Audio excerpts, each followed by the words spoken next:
Ireland, an island shrouded in myth, resilience, and an unbreakable spirit. From ancient stone circles to modern global influence, its history is a tale of power, survival, and identity. But what if I told you that Ireland's past is far more mysterious than what we were taught? Did you know Ireland has some of the world's oldest structures, older than the pyramids of Egypt? Or that its ancient legends might hold truths buried beneath time? Today, we embark on a journey through Ireland's rich past, uncovering the secrets of its ancient civilizations, the rise and fall of kingdoms, and the echoes of history that still shape its people today. Prepare for forgotten legends, powerful rulers, and battles that defined nations. But first, we must step into the mists of time, where Ireland's true origins begin.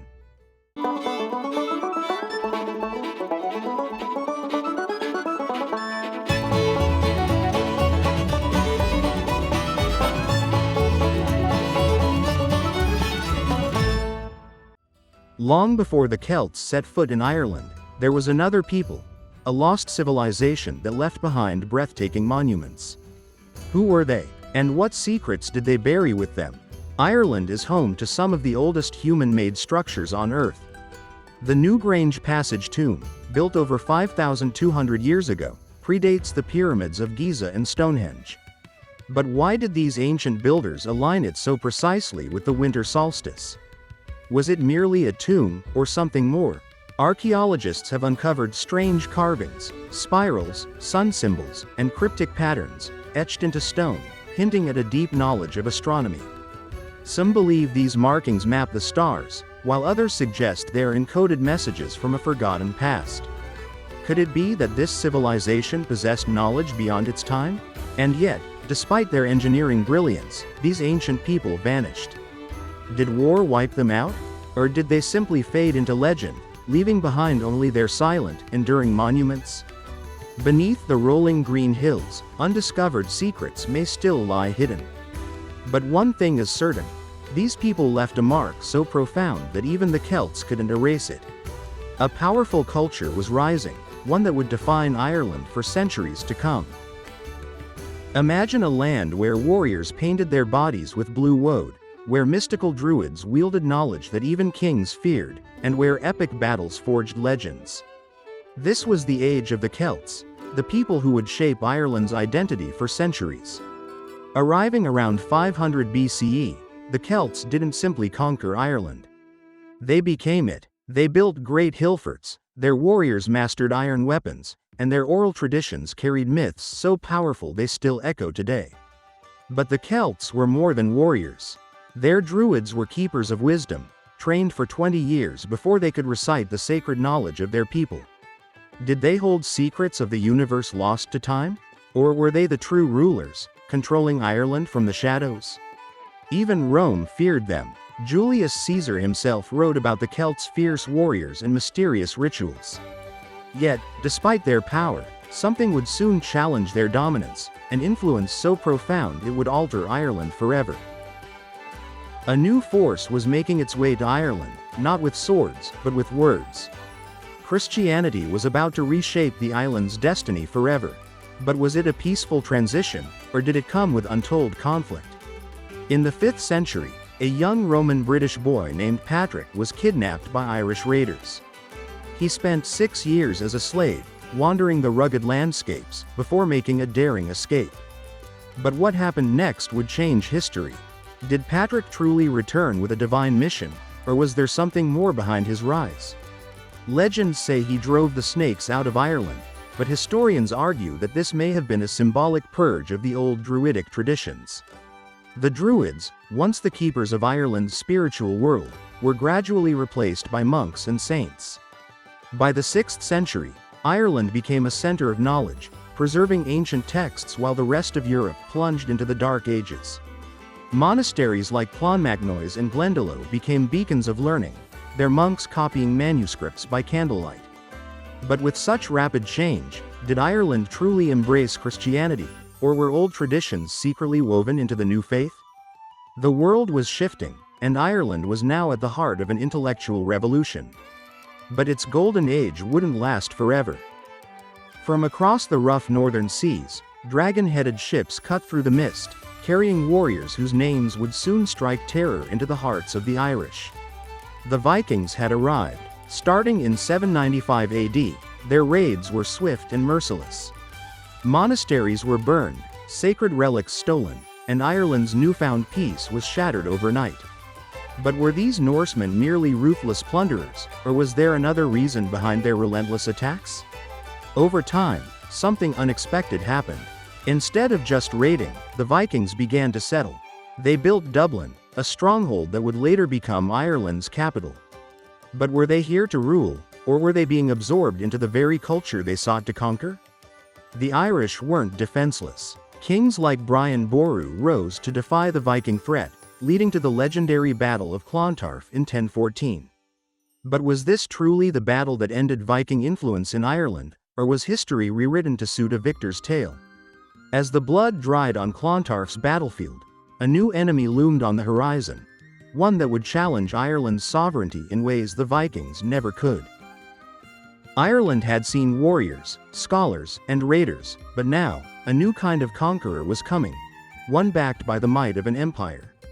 The Normans, with their powerful warhorses and impenetrable castles, would forever change Ireland's fate. It all started with a desperate Irish king. In 1169, Dermot Mac Murrough, a ruler exiled by his own people, made a fateful decision. He invited the Normans to help reclaim his throne. But in doing so, he opened the gates to conquest.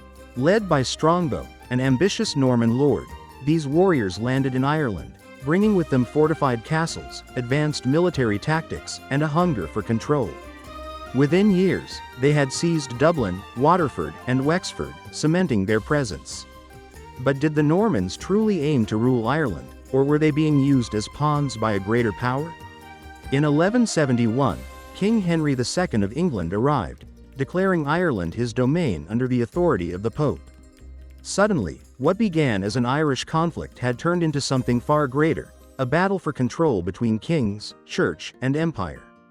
The Normans built mighty castles, married into Gaelic families, and for a time, Ireland became a land of uneasy alliances.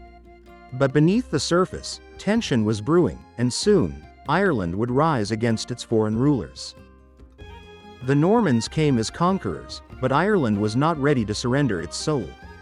In the shadows of their castles, the Gaelic clans were regaining strength, preparing for a resistance that would shake their invaders to the core. By the late 13th century, something unexpected was happening. The Normans, once seen as Ireland's new rulers, were adopting Irish customs, language, and even Gaelic law. Many intermarried with Irish families, becoming more Irish than the Irish themselves. But the English crown wasn't pleased.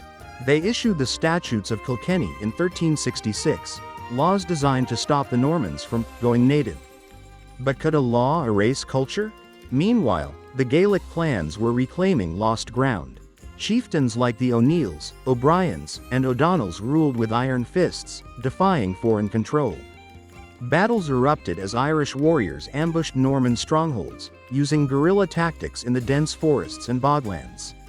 The Normans may have built castles, but the Irish had something even stronger, an unbreakable spirit. But just as it seemed Ireland might reclaim its independence, a powerful new force was rising in England. A dynasty determined to bring Ireland under absolute control. And this time, they would stop at nothing. The Tudors were no ordinary rulers. They were power-hungry monarchs with one goal: absolute control. And to them, Ireland was an unruly frontier that needed to be tamed. But how do you conquer a land that refuses to be ruled? In the 16th century, King Henry VIII declared himself King of Ireland, breaking away from the Pope's authority. But the Irish, deeply loyal to Catholicism, saw this as an attack not just on their land, but on their faith. Rebellions erupted across the island, led by fierce Gaelic leaders like Shane O'Neill and Grace O'Malley, the Pirate Queen. Did you know that Grace O'Malley sailed to England and demanded an audience with Queen Elizabeth I herself? Two of the most powerful women of their time, face to face. But was it diplomacy or deception? Was Grace trying to protect her people, or playing a deadly game of survival? As English forces pushed deeper into Ireland, the 9 Years' War, 1594 to 1603, became the final stand. The Irish, led by Hugh O'Neill and Red Hugh O'Donnell, fought with everything they had. But at the decisive Battle of Kinsale in 1601, fate turned against them. With Spanish allies failing to arrive in time, the Irish were crushed. And so, with one battle, Gaelic Ireland was broken. But the Tudors weren't done yet. Their final act would reshape the very fabric of Ireland itself. War was over, but peace did not come. Instead, Ireland faced something far more devastating, a systematic plan to erase its identity. The English crown, now firmly in control, began a policy called the Plantations. Irish land was confiscated and handed to English and Scottish settlers, forcing the native Gaelic population off their ancestral lands. Entire villages vanished, replaced by Protestant strongholds.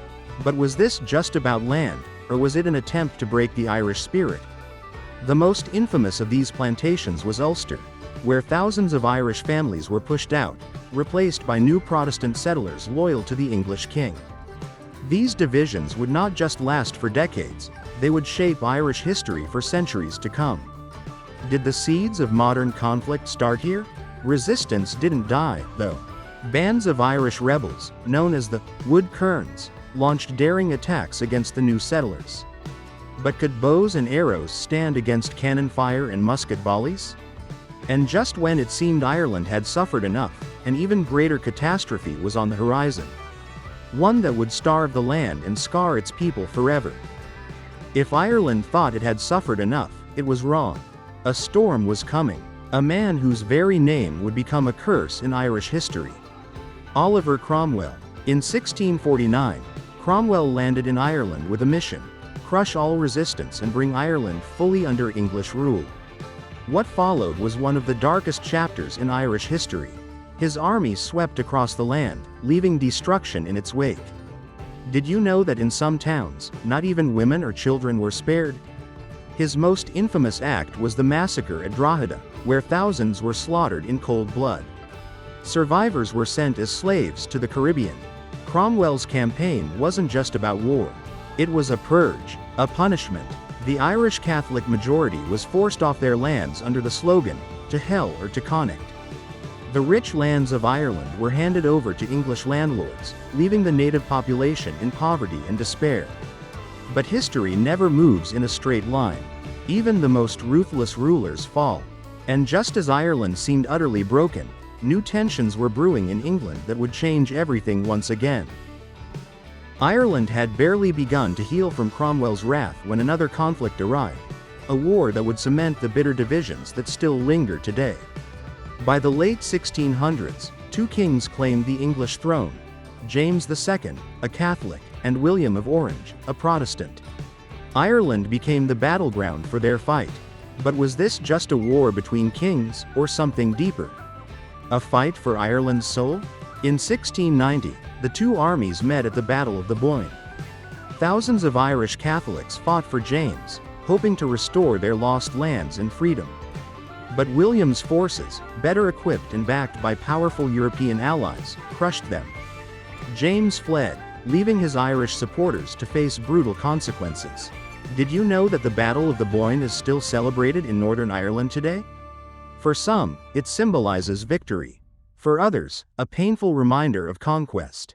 The war ended in 1691, but its legacy didn't.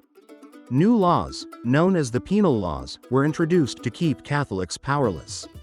They couldn't own land, hold office, or even practice their faith freely. Ireland was now a land ruled by fear and oppression. But oppression breeds resistance, and soon, the Irish would rise again. By the late 1700s, revolution was in the air.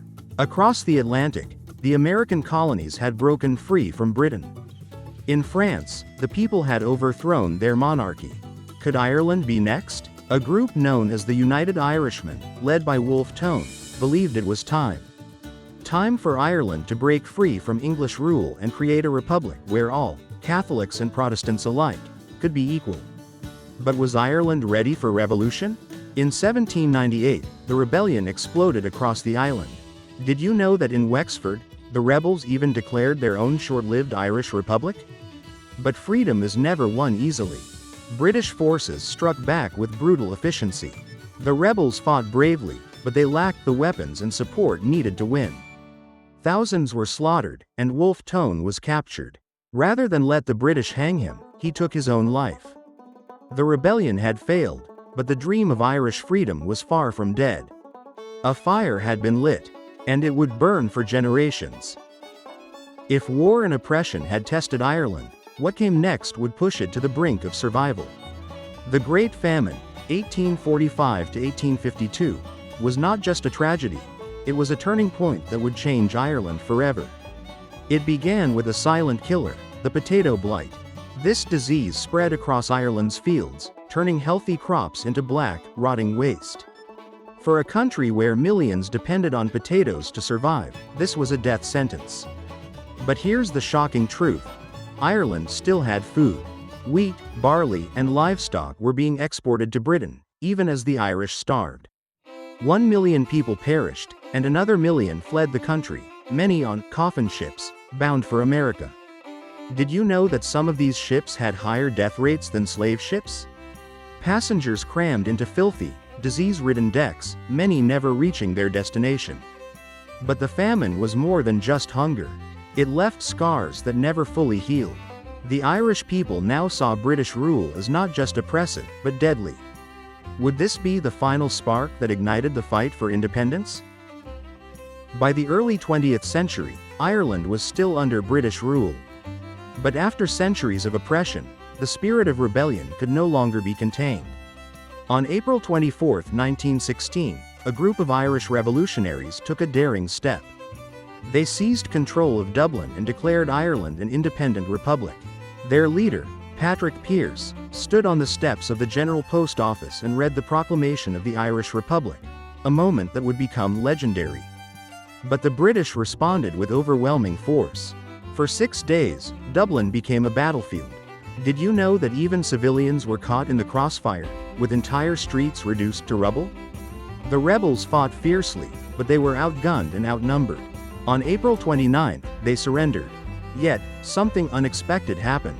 At first, many Irish citizens were indifferent to the rebels. But when the British executed the leaders, including Pearse and James Connolly, public opinion shifted. The bloodshed had made martyrs of the revolutionaries, and their dream of an independent Ireland was now unstoppable. The Easter Rising had failed as a military victory, but it had awakened a nation. And soon, Ireland would take its greatest step toward freedom. The executions of the Easter Rising leaders had lit a fire in the hearts of the Irish people. Now, they were ready for all-out war. From 1919 to 1921, the Irish Republican Army, IRA, launched a guerrilla war against British forces. Led by men like Michael Collins, these fighters knew they couldn't face the British Army in open battle. Instead, they struck from the shadows, ambushes, sabotage, and assassinations. The British responded with brutal crackdowns, sending in the infamous Black and Tans, a force known for its cruelty. Entire villages were burned in retaliation. Did you know that one of the most shocking events of this war happened on Bloody Sunday in 1920? That morning, IRA operatives executed British intelligence agents across Dublin. In response, British forces opened fire on a crowd at a Gaelic football match, killing civilians in cold blood. The war ended in 1921 with the Anglo-Irish Treaty, which created the Irish Free State. But at a cost. Ireland was now divided. The North remained under British rule, and not everyone accepted this outcome. The fight for freedom had not ended. It had simply changed shape. Ireland had won its independence, but its scars had not healed.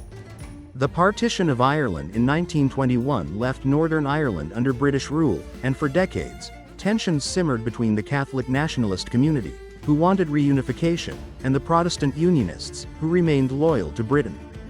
By the late 1960s, those tensions erupted into a brutal conflict known as the Troubles. For over 30 years, Northern Ireland became a war zone. Bombings, assassinations, and clashes between the Irish Republican Army, IRA, and British forces turned cities like Belfast and Derry into battlegrounds. Did you know that one of the most infamous events of the Troubles was Bloody Sunday, 1972? British paratroopers opened fire on unarmed civil rights protesters, killing 14 people. The world watched in horror, and the conflict escalated. For 3 decades, Northern Ireland was trapped in violence. Families were torn apart. Walls were built to separate communities. And yet, even in the darkest times, hope remained. In 1998, the Good Friday Agreement brought an end to the bloodshed, offering a fragile peace. But has the conflict truly ended? Or do the wounds of history still shape Ireland's future? From ancient kings to Viking raids, from brutal conquest to revolution, and from famine to modern-day struggles, Ireland's history is a story of survival, resilience, and identity. Through centuries of hardship, the Irish people have never stopped fighting for their land, their culture, and their freedom. Even today, the echoes of the past shape the island's politics, identity, and global influence. But Ireland is more than its struggles. It is a land of poetry, music, and storytelling, a place where history lives in every stone, every song, and every heart. From Dublin's bustling streets to the cliffs of Moher, it is a nation that has captured the imagination of the world. So, what's next for Ireland? How will its past continue to shape its future? That's a question we'll explore in future videos. Because history isn't just about what happened, it's about what happens next. If you've enjoyed this journey through Ireland's past, don't forget to subscribe to the Great Chronicles. There's so much more to discover.